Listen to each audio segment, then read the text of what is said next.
Hi guys, it's me. No, wait, nobody's here. No, sorry. Okay, so some of you were struggling with the international response to apartheid. Um, so again, you have to remember we've talked about genocide, and when the nation or the entire world sits back and watches acts that are not moralistic or are acts of genocide or acts of discrimination, when the world sits back and does nothing about it, it's our responsibility. And we've discussed being a bystander. You see something bad happening and you just kind of turn away. That is completely against the idea of being an individual and being a person and doing the right thing. Even if you aren't directly connected to someone, you do what's right because you would hope that someone would stand up for you.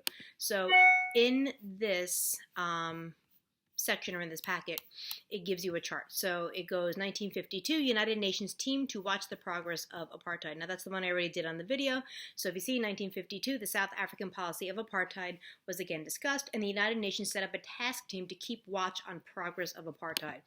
That's like me as a teacher knowing that you are picking on someone, and I'll just keep a watch. No, I'm going to step in. If you are mistreating someone and it is clear as day, I'm stopping it.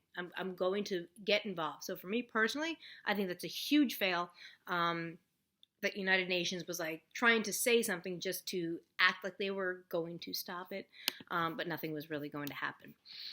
All right, 1960, United Nations demands to end racial separation. So let's go up here. They are for the most part in order.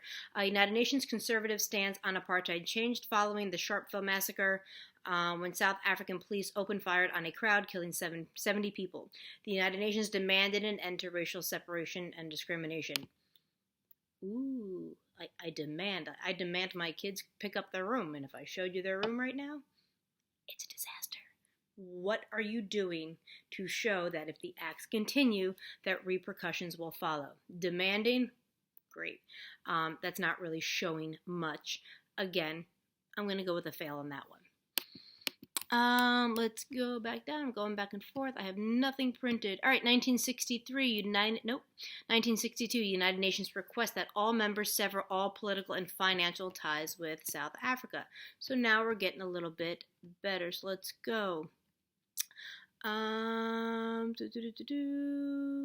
1962, United Nations requested that all its members sever political and financial ties with South Africa. Once you start talking money, that's when people start to get, maybe we should do something about it. So when you start to cut finances, as we are seeing right now, people with money talks. And when you start to cut the financial aid that people are receiving in order for them to function in life, that's where you're going to start to see people react like, okay, you can mess with, you can say a lot, but once you start to deal with money, you're going to get a better reaction. So that one I'm going to give them a pass. That's going to show some actual angst. 1963, resolution, voluntary embargo. So let's go back up. I think this one was a little out of order, right? Okay, so on August 7th, 1963, United Nations passed a resolution 181 calling for a voluntary arms embargo against South Africa. The U.S. and Britain discontinued their arms trade with South Africa. So what that means is they are not going to continue to give them weapons. And if you need to defend yourself, not allowing if you are going to hold back their weaponry or their way of protection, again, that's going to impact them. You need a source of protection, so I think that's a little bit of a better reaction, and I think that's going to start to wake them up as well. 1966, United Nations International Day for Elimination of Racial Discrimination. Yeah, announced March 21st as the International Day for Elimination of Racial Discrimination in memory of the Sharpeville Massacre. I guess that's a personal preference. Do I think that having remembrance days really changes? I think that there's groups of people that are like, wow, we should remember, but does it stop? I don't know. I'm going to go with it's giving, a little notoriety to the issues, but I don't really think that a day of remembrance is going to stop discrimination, especially when it's at the caliber that it's at. The next one is 1971 proposal to expel South Africa from the United Nations. Yes, let's see. Apartheid Convention. I forgot what year I just said. It was vetoed by France, Britain, and the United States of America. They were all key trading partners. So what that meant was the United Nations, basically all major nations around the world are a part of this. The United Nations is to keep peace. They are not to use warlike acts in order to keep peace. So a lot of countries, it's kind of like having your best friend in trouble. Do you want to rat them out? No. Do you want to do the right thing? Yes, as long as it's not going to hurt you. And by pushing them out of the United Nations, a lot of these places were worried about what it was going to mean for the monetary aspect. So if I cut them off, that's where a lot of my imports go. There are some exports I get from there. Remember, diamonds, gold. Do I really want to cut off that friend that can get me front row seats at the basketball game? Probably not. So again, this was good, but you needed full support. And if you don't have full support, what's the point of doing it? Right now, we are in a time of quarantine. If you are quarantining, but you're still going to your friends' houses and you're still going out, that's defeating the purpose. You need all or nothing when it comes to a reaction like that. Let's see, 1977, mandatory. Nope, we did arms embargo. Wait, we did that one? That was the 1977 one. Hold up. 1977, a voluntary United Nations arms embargo became mandatory. So again, now it is happening. They are absolutely cutting off arms. I think that is a pass. That is going further than the other ones. Convention that makes apartheid a crime against humanity. So let's go back up here.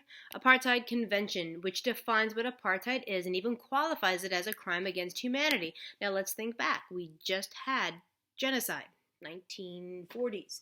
United Nations comes up with this huge definition to exterminate an entire race, to withhold a race of people from having children. 1994, Rwanda dealt with close to 1 million people killed in 100 days. So it's illegal. It's a crime against humanity. However, it's still happening. Why?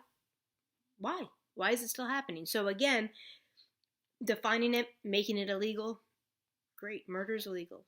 Drugs are illegal. Doesn't stop people from doing it. Again, if you're not going to punish someone and you're going to look the other way, making it illegal is only worth its value if you stop people or make them pay for what they're doing. And I told you guys an example that there was a man or a Nazi soldier from the Holocaust that was just tried a year ago and was given a life sentence. I mean, the man was like 94 years old. I mean, life sentence, but he was found as a crime against humanity. So again, if you can make something illegal, but if you're not going to enforce the laws, it's kind of pointless. So I think that, again, that was great, but opinion, do you think that was enough? Now the next one, the 1980s trade restrictions. Let's go back up. 1980s. The United States and the United Kingdom and 23 other nations passed laws placing various trade restrictions on Africa. So now they're going to make it next to impossible for them to receive items. Right now, look what we're going through. We're going through a time where, I mean, you can't even find toilet paper. Imagine if it was coming from a nation that we had to cut off to stop a crime from happening. It's going to give them reason to do something or to make the relationship better. Right now, a lot of our items are coming from China, and a lot of our medications are coming from China. So don't even think about COVID-19 or coronavirus, whatever it is.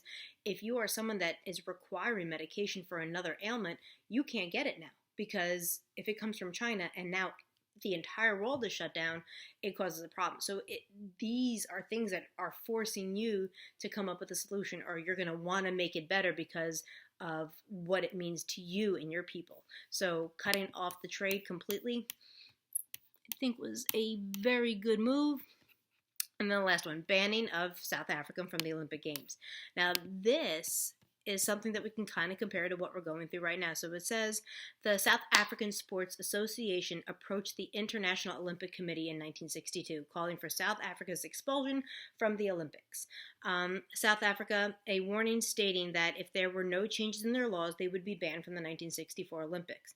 Anti-apartheid movements continued in its campaign for South Africa's exclusion, and the International Olympic Committee agreed and banned South Africa from the 1964 Olympic Games.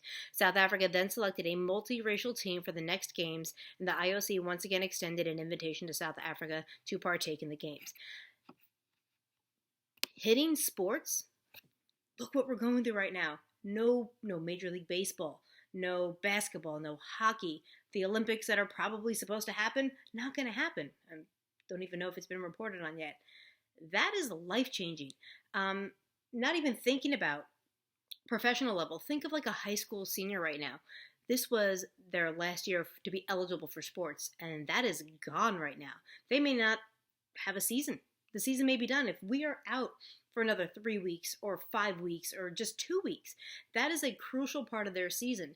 And imagine if you are an athlete or you are a dancer or you are someone that is looking to that extracurricular as a part of definition of who you are, and that gets taken away, that changes the element completely. So that was a big deal. And it seems a little callous maybe that it had to be professional sports to do it, but you know what? It wakes you up. Nobody really was taking the situation that we're going through right now until hockey got canceled. And I remember being in 8th period and seeing hockey canceled after NBA. It's like, this is real. Like, this makes it real. When the things that are impacted are things outside of how people are treated, you take our sports away, freaks people out. So what you are going to do, if I spoke too fast, I do apologize. But you're looking at each date, each scenario, and again, this is more opinion-based. Do you think it was enough to try and stop apartheid, or do you think that a little bit more could have been done? So you're going to say pass, yes, I thought it was enough, tell me why, or fail, why you think that it did not work out well. And that's what that part of the assignment is, and I hope this helped.